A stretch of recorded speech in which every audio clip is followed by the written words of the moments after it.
falei com vocês, eu nunca mais fiz vídeos, essas coisas do tipo.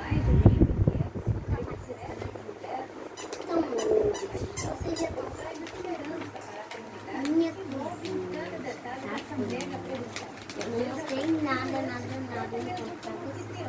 Eu tava com o postar no canal da última vez que vocês viram.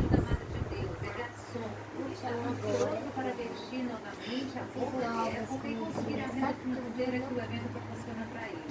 no madeira das flores,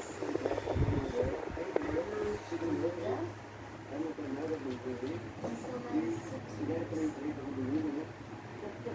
que eu vou deixar no cantinho que não vai derrubar. Vou deixar daqui a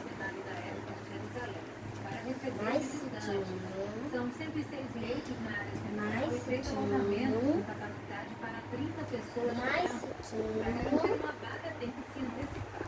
De acordo com a administração, até agora só tem disponibilidade para hospedagem.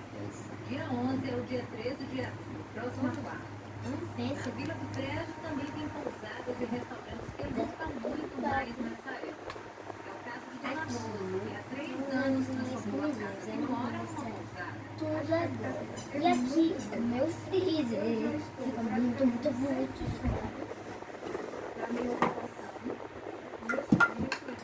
minha geladeira é bem pequenininha, então eu vou vir aqui pra ficar oi, pra ficar bem legal. E aqui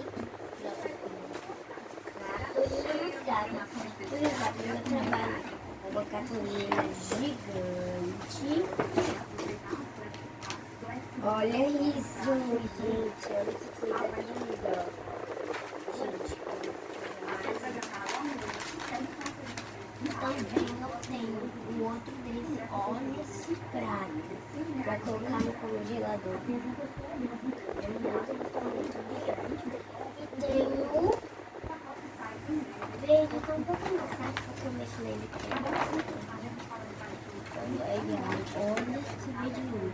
Aqui uma verde de cereja. Então, gente, eu vou pegar minha cor.